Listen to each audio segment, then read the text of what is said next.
Bütün dünyada 5. ayının 2. günü Roza Eid namazı oqildi. Xitoy ishg'oliyatidagi Uyg'ur vatanida xuddi burungi chaqlardagi o'xshashla bütün dunyodan bir kun keyin, ya'ni 5. ayının 3. günü Roza Eid e'lon qilindi.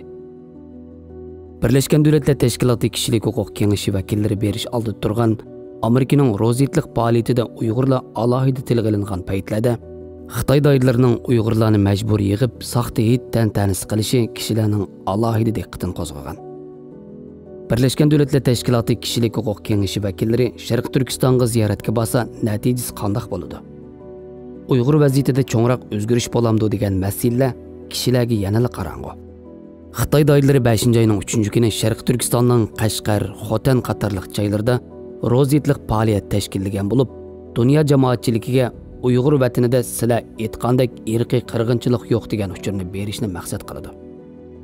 Xitoy bu qitim yanala burundan qo'llanib kelayotgan koni usulini takrorlagan bo'lsa-mu, bu uchurlarni Uyg'urlarning qo'li orqali ustalik bilan tarqatgan. Gerçi yetgah oldidagi yolg'on hayajon bilan o'ynalgan samolarning ochiq bir o'yin ekanligini faraz qilish tez bo'lmasa-mu, vatan ichidagi odatdagi Uyg'urlarning qo'li orqali tarqatilgan Roza Eid haqidagi silliq uchurlar kishilarni xuddi u yerdagi Uyg'urlar nihoyat normal o'z hayotini davom qilayotgandek, yetliq faoliyatlari hech qanday cheklamaga uchirmagandek ta'sir beradi. Texmi ichinishlik bo'lgani ijtimoiy taratqularda vatandan tarqatilgan Eid tantanasi, san'at kechiliklari, cho'lponlarning faoliyatlari degandek tashviqot filmlarini muhojiratdagi Uyg'urlar vatanni seg'inish, vaziyatning yaxshilanishiga bo'lgan umid tuyg'ulari bilan keng o'rtoqlashib, o'zini sezmasdan Xitoy tashviqotining yordamchisi bo'lib qelyapti. Vatanni hamma odam seg'indi. Koni go'zal kunlarni asıltadigan ko'rinishlarni hamma odamning ko'rgisi keladi. Ammo har bir odam boshqa ish qilolmasa-mu, o'zining qilmishining qanday ta'sir paydo qiladiganligini o'ylab beqish kerak. Xitoy bütün kuchi bilan vatandagi reallikni pardozlab ko'rsatishga tirishyapti. Shu sababdan har sohadagi Uyg'urlarni, dаңliq cho'lponlarni ekranga chiqarish orqali Uyg'urlar nihoyat baxtli yashayotgandek bir ko'rinishlarni paydo qilishga urinayotdi.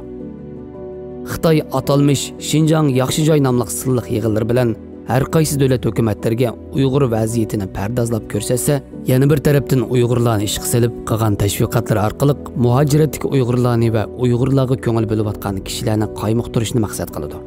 Tabiiyki, Xitoyning Uyg'urlarning qo'li bilan ep berayotgan Uyg'urlarga qarshi tashviqotlari texmi zo'r buzg'unchilik kuchiga ega.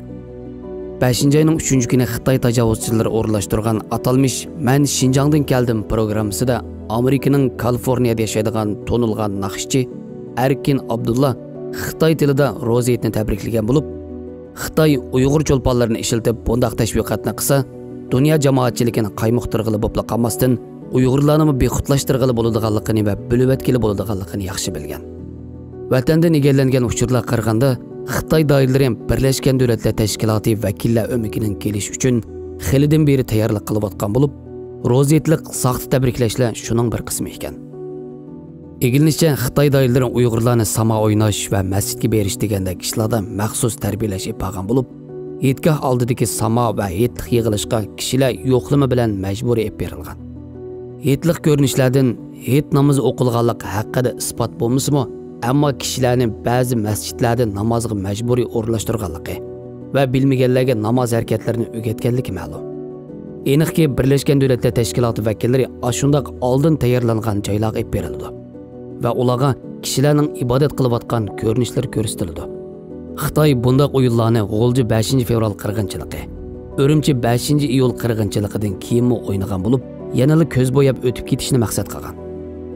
Mushundaq sharoitda va Xitoyning ustalik bilan o'rlashtirishida Birlashgan Davlatlar Tashkiloti vakillari sodiq qanchalik ishlarni bilib kelalaydiganligi aniq bo'lmasa-mu, kishilik huquq kengashidagi pishqon vakillar har holda Xitoyning o'z jinoyatlarini yoshirish uchun qanchalik kuchayotganligini ko'ra olishi mumkin.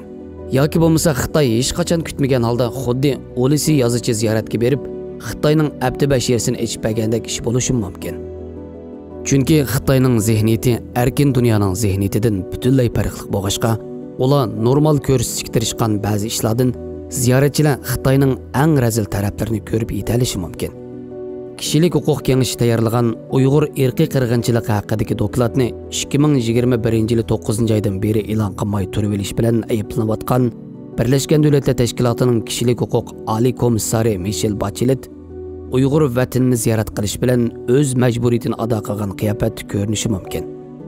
Va Birleşken Devletler Teşkilatı tayyorlagan doklad balki ziyoratdan keyin ahvolga qarab e'lon qilinishi mumkin. Hozircha Kişilik Hukuk Komissarining ziyoratidan bak cho'ng umid kutkil bo'lmaydigandek qiladi. Xuddi Dunyo sayyohat tashkiloti Wuhanga ziyoratga berib hech nimaga erishmagandek natija chiqishi mumkin.